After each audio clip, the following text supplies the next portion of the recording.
It's been a month, more than a month now of full-time RVing. I learned a ton of stuff, and I think all of you watching would definitely benefit. If you're even thinking about RVing, definitely if you're thinking about full-time RVing and having the RV become home, I've got 12 tips that I've learned in my first month on the road. Stay tuned and check them out. Tip number 1. Cracker Barrel becomes your best friend. Look, I'm from the Northeast. I've never even seen a Cracker Barrel before in all my 30 years on this planet. When I went to my first Cracker Barrel, it was a little bit of a culture shock, I'll admit. And then I had someone kind of help explain to me what Cracker Barrel is. Imagine IHOP meets Walmart. Pretty cool combination. But the great thing about Cracker Barrels is almost all of them are RV friendly. That's right, they have designated spots where you can overnight and boondock for free. So for me, that's been extremely valuable. I'm traveling and sometimes I don't know where I'm gonna be spending the night, maybe 1 or 2 nights ahead of time. And so knowing that I can always just like pull up on Yelp, where is there a Cracker Barrel near me? And knowing that probably 9 times out of 10, or as of right now, 10 times out of 10, I'm able to spend my night there safely, with no issues whatsoever, and it's super convenient. Number 2, Planet Fitness becomes your best friend. Look, I've got a 32-foot Class C RV. I have my own shower. I have a 49-gallon fresh tank, but my hot water heater is only a 6-gallon hot water heater. I have to be running the generator to use electric heat to heat the water. And frankly, just more often than not, Planet Fitness turns out to be a great place to just like take a long hot shower, get a nice sweat workout in as well. And again, they're everywhere. They're super affordable as well. Even though it's like $10 a month when you're just going to one location, Planet Fitness has this like black card membership that comes out to an average of around $30 a month, and you can use any of their locations. That's been super convenient so far, and for all of you guys who are planning on going cross country or traveling to a lot of states in your RV, Planet Fitness is very highly recommended by me. Go check it out. Number 3, look, in addition to staying at Cracker Barrels, look, I want to be able to plug in and get water and all that kind of stuff. So Boondockers Welcome is an awesome resource that I can't recommend enough. Think of it as a mix between Airbnb and couch surfing, where you can meet people who will host you and your RV for free on their property, sometimes just for one night. But Brady, sometimes it's been like 3 or 4 nights or even 5 nights. And that's been great. We've got to stay at some beautiful locations and meet some really nice hosts who are also, familiar with RVs. For those of you who might be a little, let's just say, weirded out by staying at random people's houses, think of it this way. Every single host on Boondockers Welcome has a profile. They have a few photos, they have a ton of reviews if they've been doing it for a long time, so you can read through and really feel a lot more confident about where you're staying. Number 4, a great app is the AllStays RV and Camp app. Now with this app, it is nationwide. You can zoom in and search for a ton of different resources, not only campgrounds, but places like National Forest, place where you can park for free. You can even look for not just Cracker Barrels, but Dick's Sporting Goods, Bass Pro Shops, Walmarts, and other businesses that are RV friendly. This is an app that I've used, multiple times a week, if not every other day. Whenever I'm going into a new place, I'm checking out what other, campgrounds are around. Maybe there's some scenic places to check out, or even just rest areas when I'm on a highway. The AllStays Camp and RV app, highly recommend. Number 5, bugs, bugs, bugs. No, we're not talking about Bugs Bunny, the Looney Tune character, but this is the way I would explain it. This is a bug's world. This is a bug's life, and I'm just living in it. Think of it this way. There are insects and creepy crawlers everywhere all over, and especially when I'm leaving a big city and I'm going into like a campground in North Carolina. We were by the water in a forest and it was beautiful, but let's be honest, as soon as the sun kind of went down, bugs started going everywhere. I think it still probably took me about 2 or 3 weeks to have to kill my first spider. Sorry for all you guys. I did unfortunately take its life, but it was near my bed. I was freaking out. What else? We've seen a lot of ladybugs, more so in the first week, not so much lately. And then just like little flies, little insects here and there. Big tip that I found out is keeping my trash thrown out as frequently as I can, so I don't have any kind of like old food laying around and stuff like that. No need for extra smells or crumbs. And also, keeping this place kind of clean has been a really important thing. So trying to avoid those bugs as best as we can. I've got a few little insect bites here and there. I think just mosquito bites, but hey, if that's the worst part, I'm okay. And the real truth is, having to deal with all those bugs, part of it is because I'm spending more time outside than I've ever spent in my life. I think in this first month of full-time RVing, I've probably been outside more than I've been the previous year combined. I know my pale skin might not show that much, but trust me, it was even paler. Number 6. This is a really big one, guys. I can't emphasize this enough. Be prepared for repairs. That's right. Look, even in just this 1 month of full-time RVing, I've already come across a few things that needed fixing. Sometimes it was as simple as the bathroom door needing to get tightened. Other times it was the slide topper on the living room slide that lost a pin and ended up needing to be fully replaced. Other issues that have happened, my TV in the main kind of cabin living area here, the video component got shot after watching TV just one time. So I've been driving around with only one functioning TV in the bedroom and no TV here in the main cabin. And frankly, I like that. That's okay. But I would like to get this TV repaired and stay posted and stay in touch, because you're going to see more as I update you about how this TV gets fixed. But yeah, be prepared for repairs. I think the biggest challenge that we came across was when we parked the RV on a street that seemed wide enough. Well, after about an hour, I came outside and saw that all the cars driving by, someone had sideswiped my side view mirror, and it was bent in the opposite direction and the glass was broken. So I'm currently now for a week and a half with this kind of like duct taped side view mirror, and thank God my RV has side view cameras. Those are a lifesaver right now. But I'm getting that side view mirror fixed after finally working hard to get that replacement part and finding a place to do the install. I should have that repaired actually tomorrow. But ultimately, I probably spent about $1,000 in my first month just on repairs. And these weren't really covered by the warranty or the extended warranty that I purchased. So again, the side view mirror, the slide topper, and then a few hours of service from an RV repair or an RV dealer to get some small things in here fixed as well. Be prepared for repairs. Number 7, this is a great app called the Co-Pilot GPS app. This app has come in super handy because with an RV, you've got to watch out for your height and the weight of the RV in total. So what's great is this is like a Google Maps GPS where you can actually input the height of your vehicle and the weight. So this is my main GPS that I use when I'm on the road, and it's going to guarantee that the route that I'm going isn't going to include any things that I'm too tall to go under, or any roads that can't handle the weight of the RV. What's up, Brady? You want to go down? Shake it off, brother. Shake it off.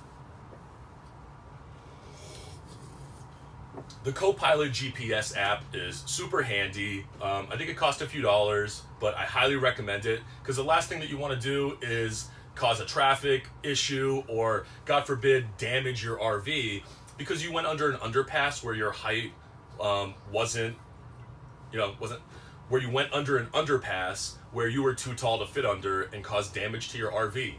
That would suck. Don't let that happen. The Co-Pilot GPS is a great way to keep you safe. Number 8 is the fact that you're going to learn a ton about the electrical, the water system, and just things like emptying the black and the gray tank. Yeah, that's where you poop. Look, it was a process getting used to it, understanding what are the key components, what things only work on a generator, what things work with my solar panel, what things are much better to be run when I'm plugged in somewhere, like AC for an extended period of time. So learning more about the electrical system and getting comfortable with my 30 amp, getting comfortable with my surge protector when I plug into campgrounds. It's now become second nature, but those first few weeks was definitely getting used to understanding, how everything works as far as electrical, water, showering, emptying the tanks. Getting a few weeks under your belt is just going to improve your confidence level tremendously. Number 9. Number 9 is about entertainment, and yep, I gotta shout out Sling TV for the win here.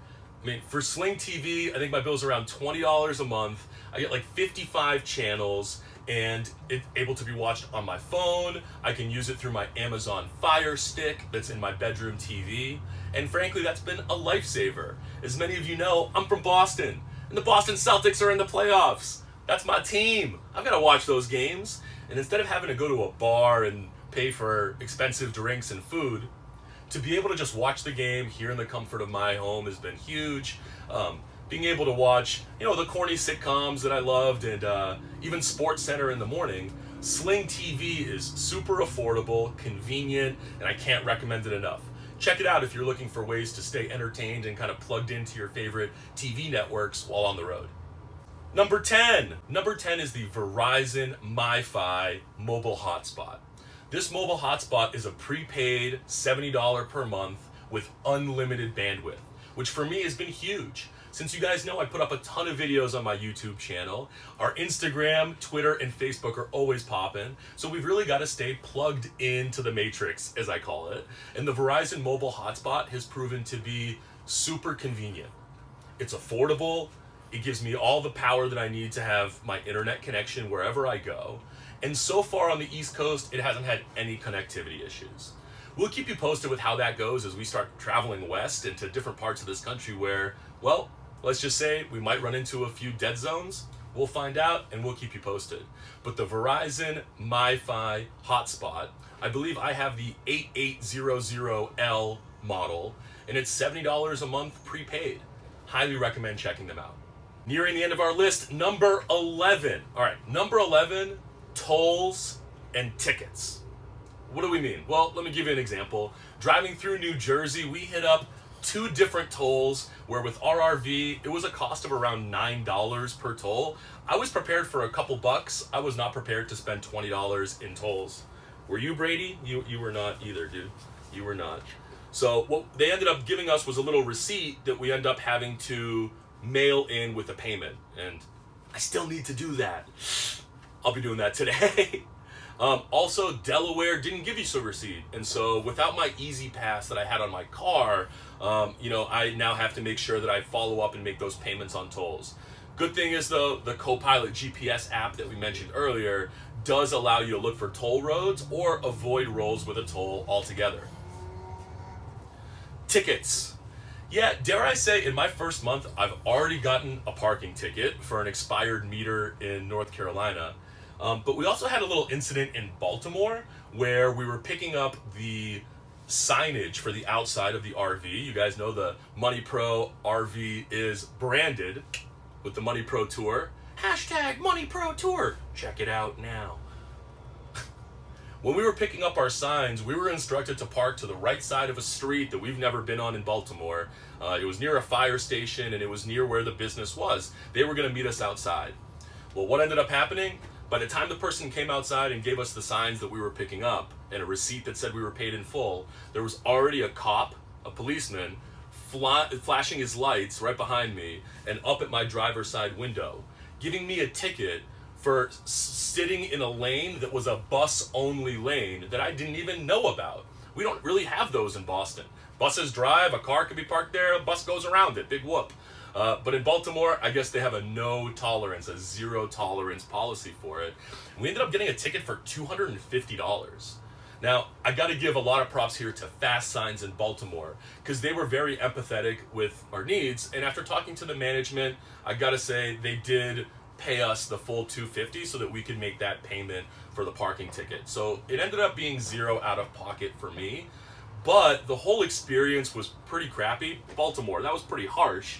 And, I got to mail in that payment. I still need to do that right now as well. That's another reminder for me from this video. And you know, like the only reason we parked there was because we got instructed to do so by the management team of that business. So I got to give them a lot of credit for standing up and refunding me the amount, because they didn't have to. You know, they could have just said tough luck. But Fast Signs and Glenn and everyone there in Baltimore, thank you. We really appreciate you. And yeah, for those driving in Baltimore or driving RVs anywhere in any cities, keep a lookout for lanes that you cannot drive in, cannot park in, and be prepared to pay tickets if you're gonna do that kind of stuff. Last but not least, tip number 12 was one that I learned that I gotta tell you, I did not expect. And I bet a lot of you guys can relate to this. We got a little bit delayed driving to one of our evening spots. I think it was a Cracker Barrel in North Carolina. And it had gotten dark, you know, so we were driving at night. We had the headlights on, figured no big deal, driving like on a pretty decently lit highway, when we saw about 5 baby deer with their mom out, like on the outside lane. And that's when it really hit me. I mean, deer crossing into the highway is super dangerous. Deer, moose, whatever it is that might be in the area where you're planning on RVing, your visibility during the day allowing for a much better reaction time compared to the visibility during night, where your headlights actually make some of these animals freeze in their tracks right on the road in front of you.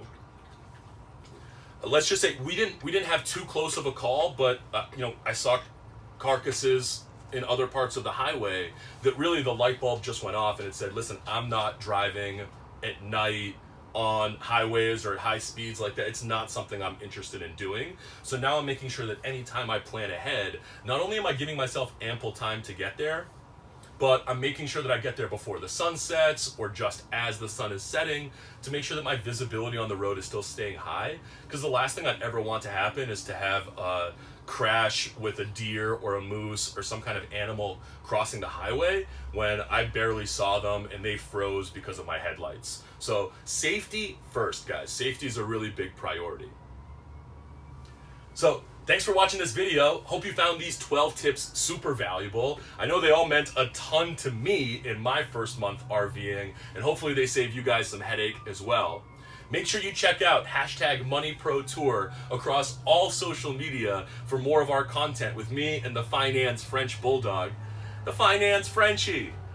And yeah, we're traveling to another 20 states. We're gonna be traveling all through this summer, teaching about personal finance, how to save money better, how to pay off your loans better, and how to live with more financial peace and confidence so that you can live your best life. Follow along and subscribe. 90-Day Money Pro and the Money Pro Method, here teaching folks how to make smart money decisions in the right order as we full-time RV across this beautiful country in a big lap, 25 states in 25 weeks.